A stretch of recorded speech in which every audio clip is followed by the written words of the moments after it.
the federal government is spending a significant amount of our tax dollars on something known as the National Center for Complementary and Alternative Medicine. So what this organization does is they do testing on, unconventional medicine, not what the pharmaceutical companies are trying to sell us. So I'll give you a couple examples. The federal government spent a total of $347,000 on aromatherapy studies. They wanted to see whether or not lemon and lavender do anything for to heal a wound. Whether smelling. How could you not know that? I can't believe you had to look that up. Obviously, lavender heals wounds. Who doesn't know that?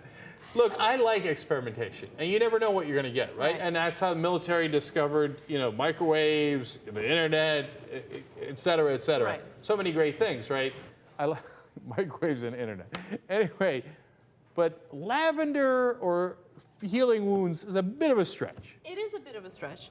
It is a bit of a stretch. But I really, really want you to hold your commentary until I'm finished presenting the story. Okay? Hold! Because it gets better. They spent $666,000 to see whether or not distant prayer can cure AIDS. I know. They also spent $406,000 to see whether coffee enemas can treat pancreatic cancer. Oh, sure. By the way, all of the results of these studies showed that they did not work. Of course! By the way, what is the military, Janet Jackson? Okay, with the coffee enemas? Like, celebrities do that all the time. They're like, oh, well, I got a headache. Oh, obviously, coffee enema. Right. Like, I did a story on this like 15 years ago. Like, at the drop of a hat, celebrities have coffee enemas. They're like, oh, I got a paper cut. Oh, time for a coffee enema. It makes me think like they're kind of looking forward to the coffee enema. Like, there's something fun going on there that's just...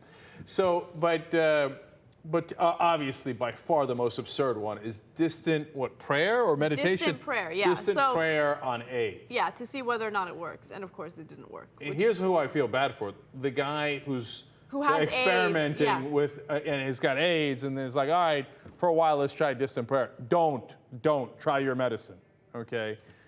So the total amount of federal money spent on this organization is $1.4 billion. They are part of the National Institutes of Health. But I want to note that they do studies on things that are kind of important. Like, for instance, they did studies on acupuncture. They found that acupuncture didn't really work. But acupuncture sounds like something that could work. So I'm glad they did the study on definitely. it. But like distant prayer and aromatherapy and stuff like that is ridiculous. I like aromatherapy when I'm getting a massage, but I don't expect it to improve my health. I just like smelling nice things. Yeah, I also am now amused by the distinction between distant prayer and near prayer. Like, would near prayer work better? Like, oh, come on, get better. Get better, get better. But look, we kid around, but the reality is some people do believe that, and who knows, maybe, there are things we don't understand. So overall, don't get me wrong, I'm not even against this, right? And they're not spending a gigantic amount of money, and 99% of it obviously will not work, but they might stumble onto something we didn't expect in the 1%. Right. And, look, lavender, lemons, etc. There's herbs, and maybe herbs do things that we didn't expect. So I don't know what lavender is. Is it an herb? But nonetheless, here's my point. Michael Schur. My father was very ill toward the end of his life. I got into a taxi in New York, and the cab drivers, I told him where I was going to the hospital, and he said, so what's wrong? And I told him about my dad, and he said, all right, here's what you have to do. Don't tell me anything else. I'm going to pray for your father this weekend. You have to call a church anywhere in the country and ask them to pray for your father. What? And don't tell them anything. It worked for us. So, of course, I'm not religious at all. But what did I do? You called the church. I called the church. I called the church in Hawaii. Okay. I had them pray for my father. I said, my dad's sick in New York. Could you pray for him? Sad to report, the chemotherapy didn't work, and nor did the distant prayer. But he said that it's very important that it be far away.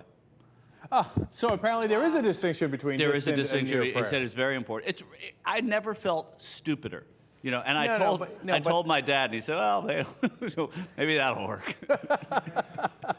No, but the thing is, when your dad is sick, you got to You do anything, of course. Right. You think, what if I don't have somebody pray for him far away who doesn't know him? Yeah. No, and at least you feel like, well, you gave it a shot, right? Right. Yeah. Like, because then you won't have to worry for the rest of your life. What if I had tried the church in Hawaii? Yeah, exactly. That's exactly right. Yeah, and so, but it goes to show you, we talk mean smack on this show in a lot of ways about religion, et cetera, from time to time. But look, that's why I never challenge anyone's faith, which is entirely different in my mind than religion, right? Because you don't know, nobody knows, right? And so that's part of the reason I don't mind the experiments. Look, obviously it didn't work. In Michael's case, obviously it's not going to work in 99% of the cases, but there's so many things we don't know. It would be arrogant of us to assume that certain things, are impossible. Because think about what we are. We're a bunch of energy. Our life force, we have a life force inside of us. Do any of you have the life force figured out? I don't have it figured out, right? I know Dave will claim that it's a, Higgins bottom or whatever that thing was, right? But okay. But anyway, that's my slight plea for an open mind.